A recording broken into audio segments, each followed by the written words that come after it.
بسم الله الرحمن الرحيم.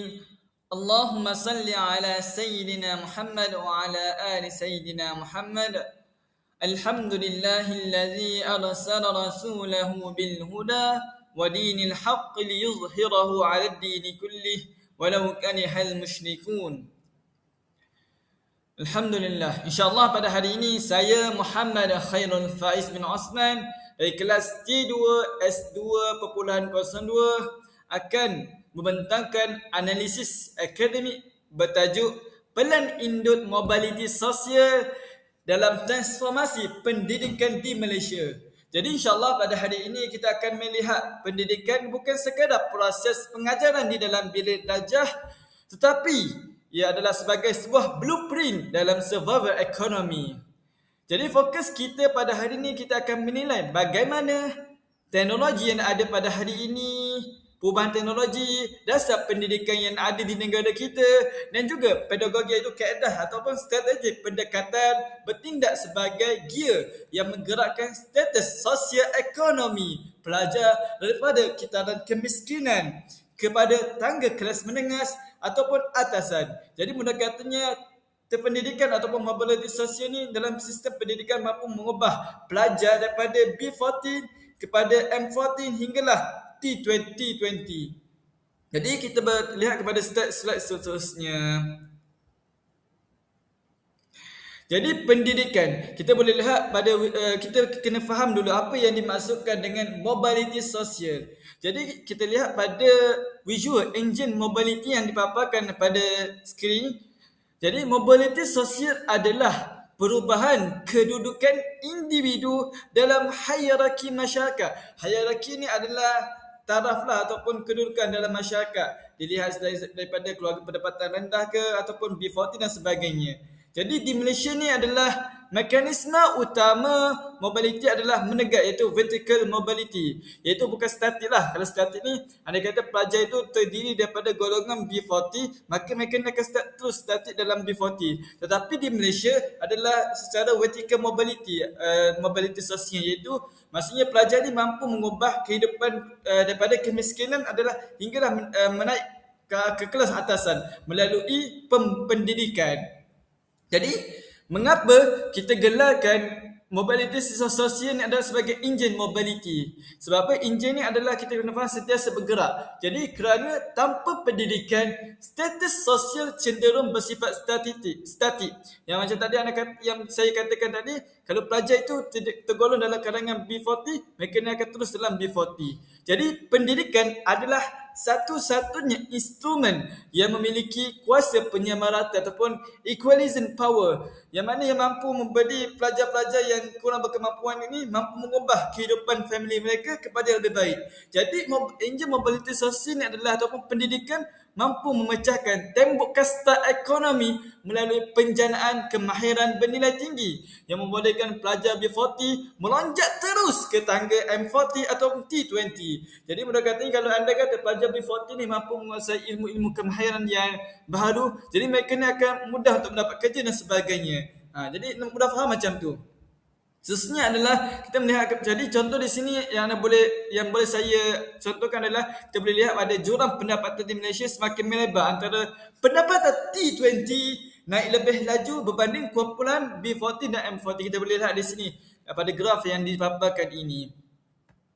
Jadi sedikit daripada graf yang dipaparkan ini kita boleh lihat bahawa pelajar daripada B40 ataupun keluarga yang datang daripada B40 ni terus kekal daripada B40. Jadi bagaimana kita nak mengubah mereka daripada pelajar B40 ni kepada naik anak tangga kepada M40 mungkin ataupun T20 insya-Allah. Jadi melalui pendidikan lah. Jadi sebab Malaysia bersifat adalah vertical mobility. Jadi kita lihat kepada slide seterusnya adalah kita masuk kepada keseimbangan sosiologi, iaitu dua lensa menganalisis sistem pendidikan. Jadi kita akan menggunakan dua lensa sosiologi utama ini, iaitu pertama teori functionalism yang menjanjikan meritokrasi, iaitu yang maksudnya adalah siapa rajin dia naik. Maksudnya siapa yang buat satu benda tu, siapa yang berusaha dia akan dapat. Itulah teori yang mudah kita nak faham, adalah teori functionalism.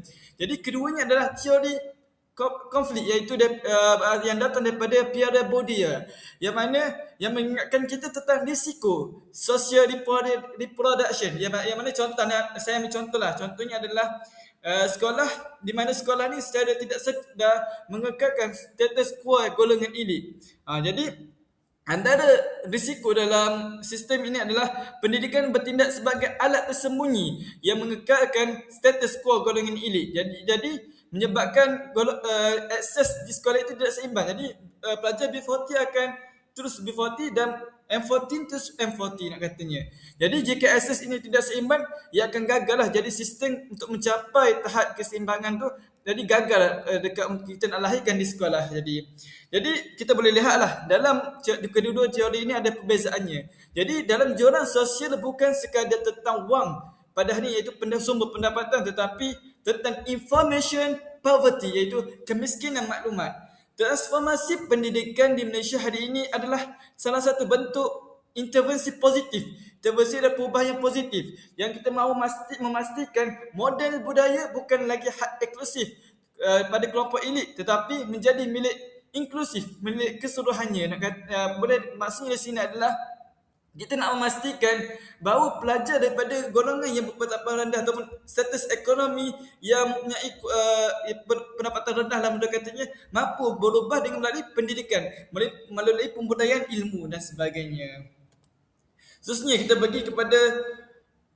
melihat kepada 3 tonggak transformasi sistem pendidikan semasa, iaitu melalui teknologi yang saya gariskan pada awal-awal permulaan tadi, status pendidikan iaitu dasar pendidikan negara kita pada hari ini, dan juga pedagogi pada masa kini adakah sesuai untuk membantu murid ini mencapai tahap mobility sosial yang lebih tinggi, yang lebih mampu lah. Jadi kita akan masuk kepada teknologi digital sebagai equalizer, yang mana kita masuk kepada dimensi pertama lah, iaitu berkenaan dengan teknologi. Jadi kita kena faham pada era kita pada masa kini, teknologi bukan lagi satu pilihan, tetapi ia adalah satu benda, perkara yang kita perlukan sebenarnya. Sebab apa? Teknologi pada hari ini telah menjadi hak asasi kognitif yang memecahkan tembok kasta ilmu. Sebab apa saya katakan macam ini adalah sebabnya teknologi ini mampu memberi ilmu ataupun memberi input lah kepada murid-murid ataupun golongan kepada seluruh lapisan masyarakat melalui penggunaan teknologi seperti ChatGPT, AI, Gemini dan sebagainya. Dan mereka boleh akses kepada ilmu tu mudah saja melalui teknologi yang ada pada hari ini. Jadi kita boleh lihat. Okay, baik, sebelum saya meneruskan kepada kita memahami lebih mendalam berkenaan dengan teknologi mampu mengubah mobiliti sosial, kita pergi kepada satu persatu.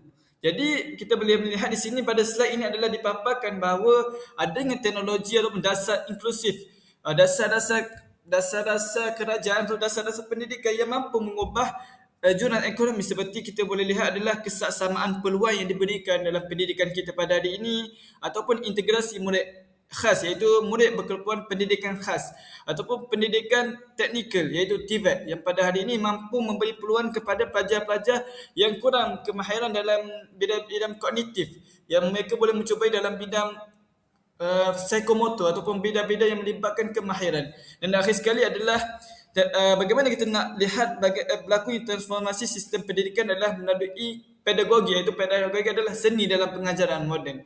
Itu kita boleh lihat pendidikan kita pada hari ini telah mengaplikasikan kemahiran berfikir aras tinggi, iaitu KEBAT, yang mana KEBAT ini mampu mengasah pemikiran kritis ataupun mampu menilai atau mampu melatih murid-murid pelajar-pelajar kita ni lebih ke arah seorang yang berinovasi, berkemampuan dari segi menganalisis situasi-situasi yang kritikal. Yang keduanya adalah flipped classroom, yang mana kaedah-kaedah yang digunakan adalah sesuai dengan pendidikan kita pada masa kini, dan juga yang terakhir sekali adalah pembelajaran abad ke-21, yang mana ketiga-tiga pedagogi ini mampu mencipta pelajar yang aktif kepada ilmu, yang mampu menjadikan pelajar ini adalah pelajar yang sangat memberi kesan kepada pelajar-pelajar kita. Jadi kita berbalik kepada teknologi digital semula.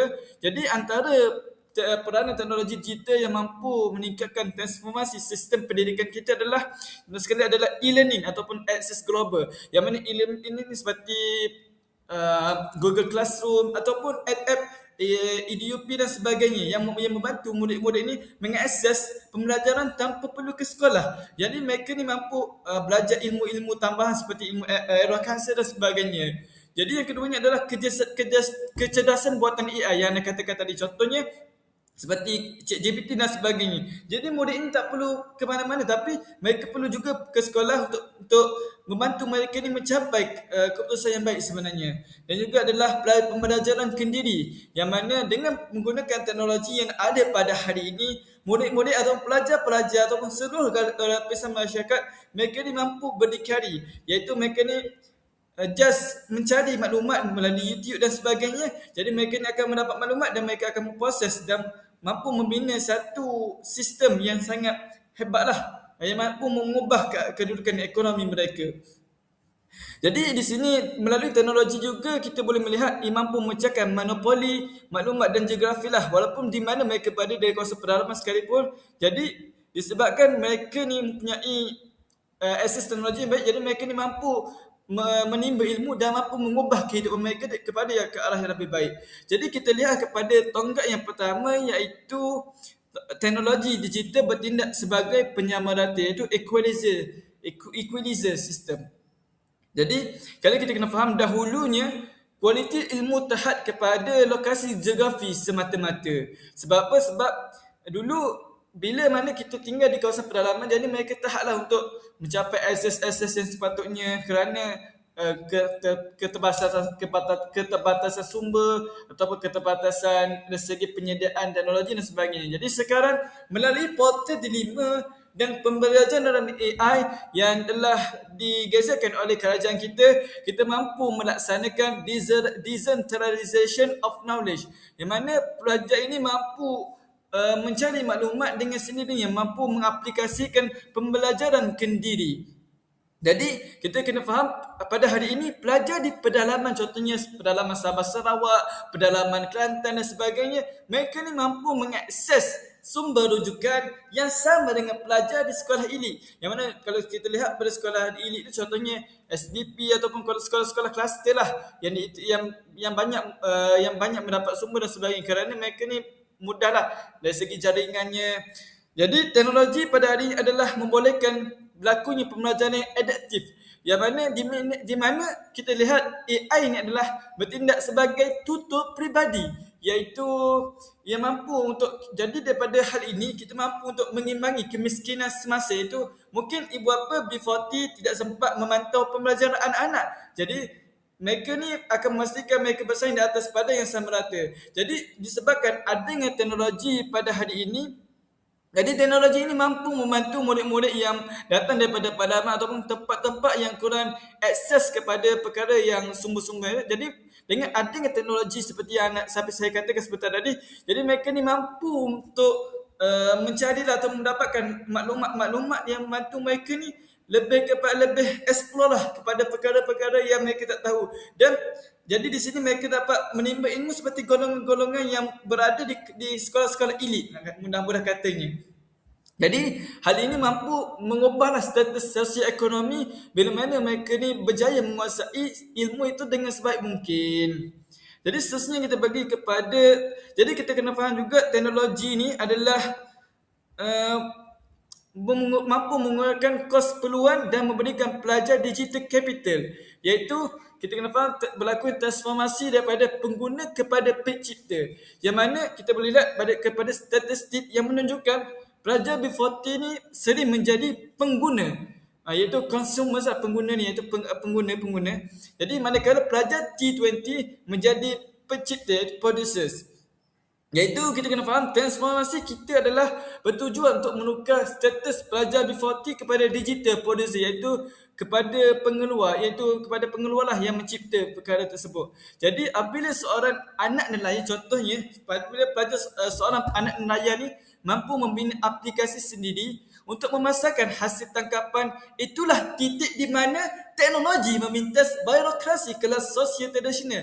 Jadi kita daripada contoh yang saya bagikan sebentar tadi adalah berkenaan dengan seorang anak nelayan yang menggunakan teknologi untuk menjual iaitu hasil tangkapan daripada laut. Jadi mereka ni mampu menggunakan teknologi sebaik mungkin, jadi mampu mengubah kehidupan mereka. Sebelum ni mereka hanya menjual ikan-ikan ni dekat pasar saja. Tapi bila mereka pandai menggunakan teknologi yang ada pada hari ini, mereka akan lebih pendapatan ekonomi mereka akan meningkat, kerana kita kena faham dunia pada hari ini telah berlaku perubahan demi perubahan dalam bidang teknologi. Dan pada hari ini kita kena faham teknologi merupakan hak asasi kepada setiap manusia. Tanpa teknologi kita akan terputus hubungan dengan banyak benda kita terlepas.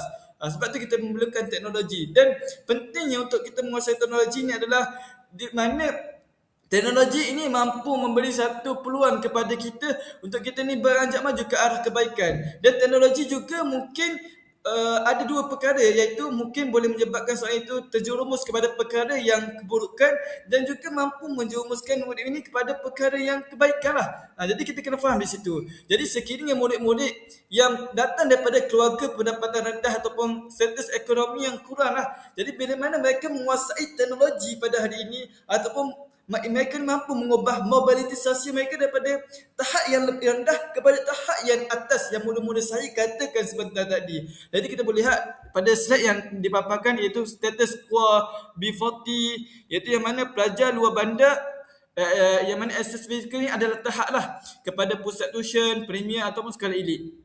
Jadi melalui teknologi ni yang saya katakan tadi, mereka ni mampu explore lah melalui menggunakan ChatGPT, membuat pembelajaran sendiri. Jadi mereka ni mampu mendapat akses yang maksudnya mendapat peluang yang sama lah seperti pelajar-pelajar elit. Dan juga kita boleh lihat pada intervensi digital, iaitu akses kepada platform terbuka seperti e-learning, tutorial, video global untuk pembelajaran sendiri.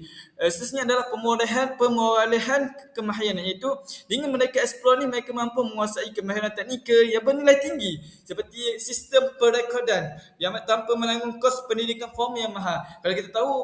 Kalau kita lihat kos-kos kemasukan dalam universiti pada hari ini sangat mahal lah. Jadi bila mana mereka ni mampu melakukan pembelajaran kini menggunakan teknologi yang sedia ada, mereka ni mampu menguasai dengan baiklah tanpa memerlukan kepada mampu menampung lah daripada untuk memasuki universiti. Seterusnya last sekali adalah kita kena faham berlakunya mobiliti sosial daripada perubahan daripada keluarga yang mungkin kita lihat biasa-biasa, tapi bila mana mereka menguasai teknologi dengan baik, mampu mengakses ilmu, jadi mereka mampu mengubah sertifikasi mereka menganjak maju daripada keluarga bawahan ke atasan. Gitu orang katanya.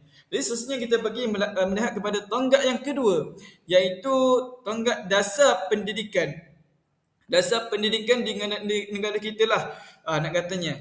Jadi kita lihat pada hari ini dasar pendidikan negara kita amat menyokong untuk berlakunya perubahan mobiliti sosial. Contohnya kita tahu kebiasaan murid-murid yang kurang berkemahiran dalam bidang akademik, mereka ni akan diserap ke dalam bidang kemahiran yang mampu membantu mereka ni mengubahlah stratifikasi sosial ataupun mobiliti sosial.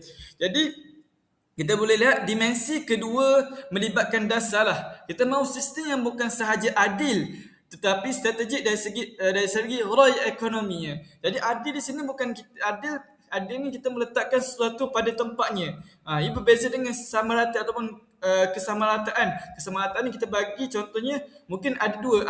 Saya bagi perbandingan mudah. Kemungkinan ada seorang pelajar yang gemuk dan pelajar yang kurus. Jadi kedua-duanya kita bagi nasi lemak satu seorang, iaitu dimasukkan sama rata. Adakah di situ adil? Tidak adil. Kemungkinan kebiasaan orang yang gemuk ni mereka akan makan nasi lemak dua. Tapi bila mana kita bagi satu je, jadi di situ tidak berlaku keadilan. Jadi kita boleh melihat kepada ini adalah ditekankan dalam pendidikan negara kita berkenaan dengan dasar pendidikan inklusif. Yang mana dasar pendidikan inklusif ini adalah menekankan instrumen keadilan sosial. Yang mana murid berkeperluan pendidikan khas diintegrasikan ke dalam arus perdana, iaitu MBPK lah. Mungkin kita boleh lihat pada hari ini banyak murid-murid yang inklusif ni lah. Jadi kita integrasikan sekali agar mereka ni selesa ataupun mereka ni mampu bersosial dengan orang-orang yang normal lah, murid-murid tipikal. Dan juga hal ini bila mana adanya dasar pendidikan inklusif ni mampu mengurangkan stigmatisasi dan diskriminasi sistemik, yang mana yang mampu menjamin hak asasi dan laluan mobiliti yang saksama untuk golongan terpinggir secara struktural. Yang keduanya adalah kita kena faham juga pendidikan negara kita juga menyediakan dasar pendidikan iaitu laluan TVET, iaitu yang menekankan kepada teknikal dan vocational. Iaitu kita kena faham yang mana TVET ini mampu memecahkan kebergantungan eksklusif terhadap kecemerlangan akademik tradisional semata-mata. Kita lihat sistem pendidikan hari pada sebelum ini di Malaysia menekanlah dari segi pendidikan pendekatan akademik. Tapi pada hari ini sistem pendidikan kita sudah mula berubah, memberi peluang kepada golongan-golongan yang kurang dari segi akademiknya kepada menceburi bidang teknikal. Iaitu jadi dari segi daripada pendidikan TVET ini mampu mengiktiraf penguasaan kemahiran teknikal dan vocational sebagai aset ekonomi berprestasi tinggi yang segera diperlukan industri. Jadi kita boleh lihat kepada slide seterusnya adalah pemecutan mobiliti ekonomi melalui TVET. Jadi kita lihat kepada graf yang dipaparkan pada inilah iaitu opportunity cost analysis. Jadi kita boleh lihat bahawa laluan akademik tradisional memerlukan 5 hingga 6 tahun sebelum pendapatan bermula. Bagi keluarga B40, masa adalah musuh. Sebab apa masa adalah musuh? Sebab mereka ni menunggu untuk mereka ni berubah daripada mobility B40 nak naik kepada M40 tu memerlukan masa sehingga 5-6 tahun. Sebab melalui pendidikan iaitu melalui bina akademik, iaitu menawarkan. Jadi TVET di sini, pendidikan dasar pendidikan TVET mampu menawarkan time to market yang jauh lebih pantas. Time to market mudah katanya adalah bila mana mereka menceburi bidang-bidang kemahiran. Mereka ni kita tahu di Malaysia ni banyak industri-industri yang memerlukan tenaga kerja yang mahir lah. Jadi bila mana mereka ni dah mahir menggunakan teknologi atau menggunakan adanya kemahiran-kemahiran tertentu yang amat diperlukan, jadi mereka ni akan mudah diserap masuk ke dalam bidang pekerjaan terus. Jadi ini mampu menyekatlah atau memotong masa, iaitu menjimatkan masa. Dan kedua-duanya ada kelebihan dari segi akademiknya dan juga pendidikan dasar pendidikan TVET. Jadi kita boleh lihat bahawa apabila graduan TVET ni mendapat gaji premium pada usia 21 tahun, jadi individu tersebut akan menjadi pelabur lah kepada keluarga yang mana mampu mengubahlah daripada yang saya tekankan daripada keluarga B40 yang kurang berkemampuan kepada keluarga yang lebih selesa lah nak katanya. Dan yang mana individu tersebut yang menjadi pelabur tadi, yang berjaya dalam bidang TVET ni, mampu membiayai yuran sekolah adiknya. Mungkin ada lagi yang masih kecil. Dan inilah kita kena faham adalah bentuk lebuh raya mobility ekonomi yang sebenar, yang mampu mengubah pendidikan kita pada masa kini. Dan kita boleh ambil contoh kita boleh lihat contoh-contoh pada masa yang kini yang berlaku di Malaysia. Banyak golongan-golongan yang kurang daripada segi akademiknya, bila mana mereka menceburi bidang TVET ini, mereka mampu mengubah ekonomi keluarga mereka daripada kurang berkemampuan kepada berkemampuan dan sebagainya. Dan juga kita ambil contoh dalam bidang pendidikan juga, seperti kita tahu ada pelajar-pelajar cemerlang yang beberapa tahun lepas yang datang daripada keluarga berpendapatan rendah kerana tekanan daripada keluarganya. Sebab mereka ni tahu melalui pendidikan mereka ni mampu mengubah kehidupan mereka ni daripada kurang baik kepada ke arah kebaikan. Dan ini adalah satu petanda positif lah sebenarnya, bila mana masyarakat Malaysia kita pada hari ini memahami sistem pendidikan dengan baik. Jadi seterusnya kita beranjak maju kepada, dan juga kita kena faham juga dasar pendidikan inklusif dan keadilan sosial lah. Kita kena faham mobiliti sosial haruslah bersifat inklusif. Inklusif ni maksudnya kita tak abaikan sesiapa pun dalam satu sistem tu. Kita serap semua, walaupun mungkin adanya murid yang kurang berkemampuan atau kurang dari segi panca indera dan sebagainya.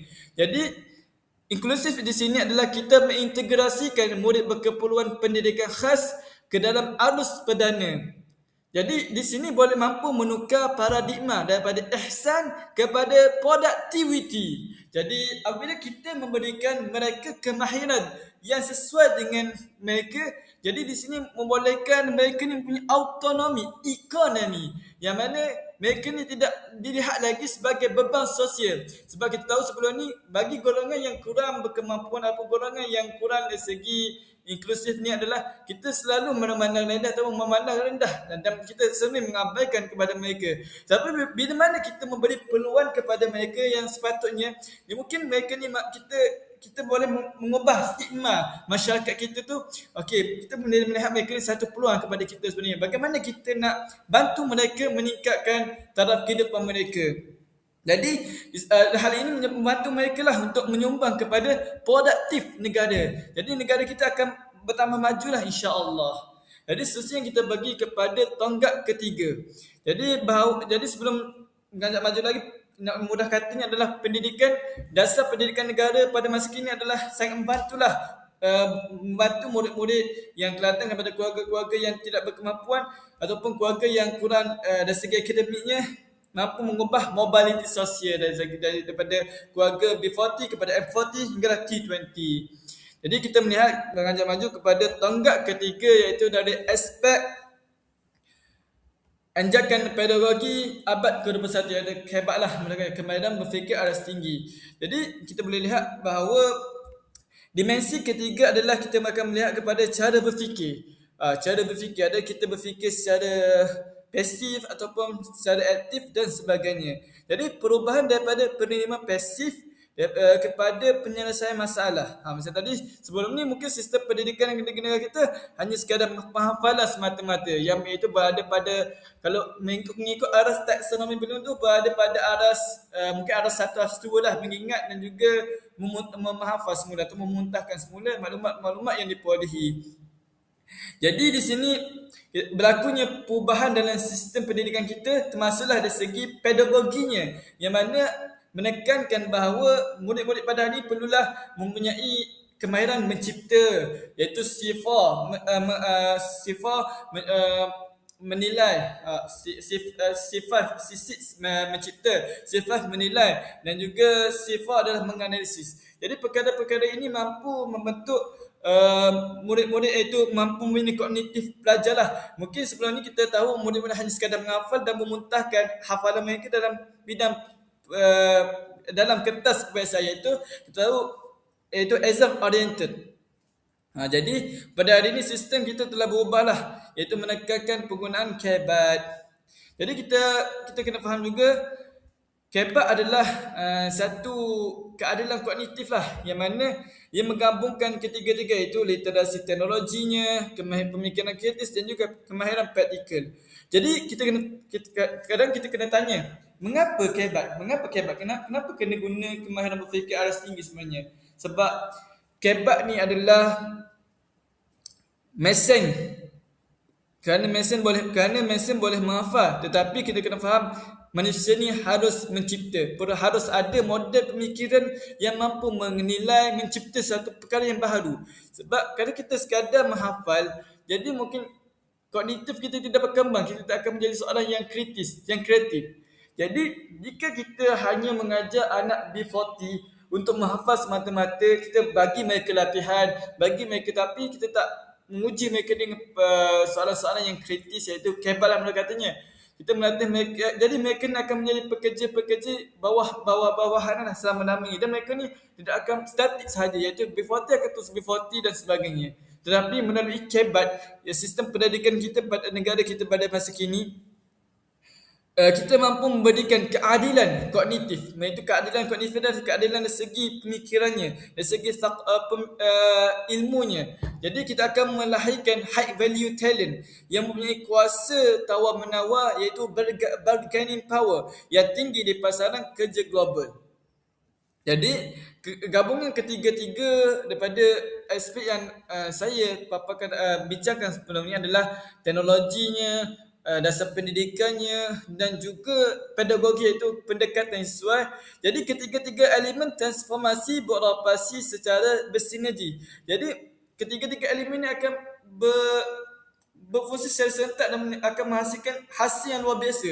Dan gabungan yang mantap ini antara teknologi, dasar dan pedagogi mampu menghasilkan individu yang berdaya saing, komprehensif, secara langsung memacu kebolehpasaran dan memecahkan trajektori mobiliti sosial menegak, yang mana keluarga B40 akan mampu berubah kepada keluarga M40, keluarga M40 mampu berubah kepada T20.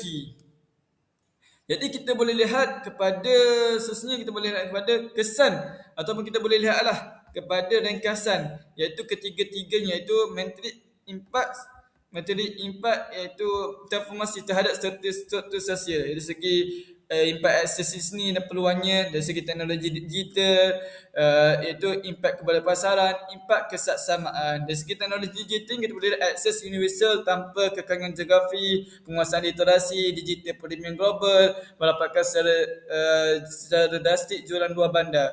Dari segi dasar iaitu pendidikan pula, hak pendidikan golongan terpinggir mampu terjaminlah MBPK ni kita bagi peluang yang sama rata. Khususnya adalah melatih kemahiran sedia industri secara terus. Khususnya adalah menilai kelainan bentuk kecerdasan mekanikal. Seterusnya dari segi pedagogi iaitu kaedah pendekatan pengajaran, pembelajaran yang disesuaikan dengan kelajuan pelajar, dengan tahap kognitif pelajar itu tersebut. Dan juga mampu melahirkan pemikiran yang menyelesaikan masalah kritikal. Sebab KEBAT ini menguji kritikal lah. Khususnya dalam melahirkan pemikiran, menghapuskan bias sebagai sistem penghafalan. Sebab kita telah menggunakan pemikiran. Dan secara keseluruhannya kita bolehlah integrasi ketiga-tiga ini, iaitu teknologi mampu memberi akses, KEBAT mampu memberi kepantasan, iaitu seperti anda katakan tadi, saya katakan seperti tadi, mampu menjimatkan masalah. Dan juga KEBAT memberi kualiti minda, iaitu mengasah pemikiran. Jadi gabungan ketiga-tiga ini mampu menghasilkan pelajar atau graduan yang kompetitif, iaitu premium lah. Tanpa sinergi ketiga-tiga ini, mungkin enjin iaitu pergerakan kita, iaitu perubahan dalam sektor sosial di Malaysia mungkin akan berlaku kepincangan sekiranya salah satu daripada ketiga-tiga ini tidak diintegrasikan dengan baik. Seterusnya adalah kita boleh lihat bahawa kepada analisis kritis kesedaran sistemik dalam enjin mobility. Dan kita boleh lihat bahawa dengan adanya ketiga-tiga integrasi ini mampu mengurangkan joran digital ekstrim, iaitu jadi mungkin ada masalah ataupun dalam pelaksanaan inilah pertama sekali adalah ujungnya juran digital ekstrim, iaitu mungkin kos peranti teknologi yang terlalu tinggi dan kualiti liputan internet tidak sekata menafikan hak dan kelajuan pembelajaran pelajar B40. Dan kita tidak boleh menafikanlah bila mana ada sistem yang kita bangunkan ataupun sistem yang telah ada, mungkin ada kebaikan dan juga ada keburukan. Jadi kita kena sentiasa menambah baik sistem yang sedia ada. Yang keduanya adalah mungkin berlaku juga kompetisi pendidik lah, iaitu ketidaksepadanan ketara kemahiran pendidik veteran dalam mengintegrasikan alat pengajaran digital dan AI secara optimal. Ini juga antara isu lah ataupun antara cabaran lah bila mana kita nak integrasikan kedua ketiga-tiga dari segi dasarnya, teknologinya dan juga pedagoginya. Dan akhir sekali adalah ketidaksamarataan ruang prasarana. Kita tahu bila mana kita nak melaksanakan dari segi teknologi pendidikan yang melibatkan teknologi, mungkin ada golongan yang sebatang daripada keluarga yang kurang berkemampuan.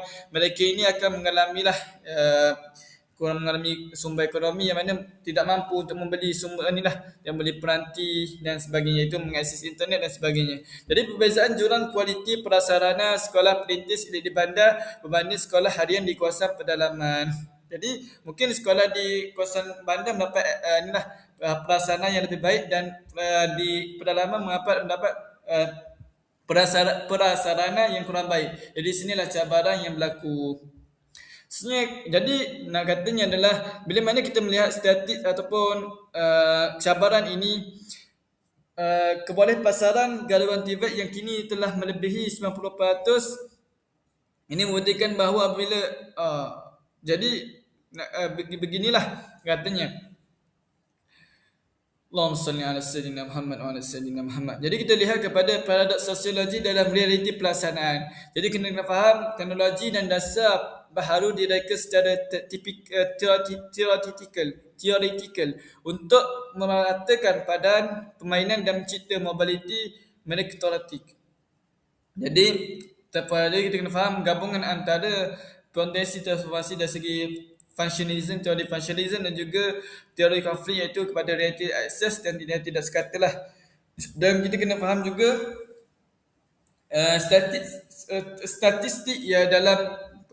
statistik yang dikeluarkan dalam negara kita bahawa kebolehan pasaran gaduan TVET yang kini telah melebihi 90%, telah membuktikan kejayaan lah sistem inilah pendidikan TVET yang mana bila dasar dan pedagogi itu selarilah yang mampu membantu pelajar-pelajar yang kurang kemahiran dan sebagainya, iaitu kita kena faham juga mobiliti sosial bukanlah satu kebetulan tetapi hasil yang mantap lah, yang sistemik yang telah dirancang, iaitu gabungan yang mantap.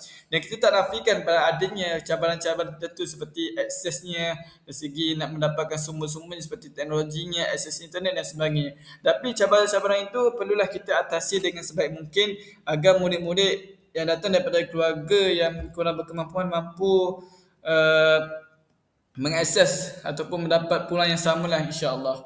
Dan sebagai penutupnya, rumusanlah yang nak disimpulkan adalah transformasi pendidikan di Malaysia adalah salah satu bentuk social engineering, iaitu salah satu bentuk perubahan lah yang mana untuk menghapuskan kasta kemiskinan. Jadi kita pada hari kita mahukan pemimpin masa hadapan yang lahir daripada kebijaksanaan sistem, bukan sekadar mewarisi kekayaan, mungkin mewarisi kekayaan inilah keluarga mereka dan sebagainya.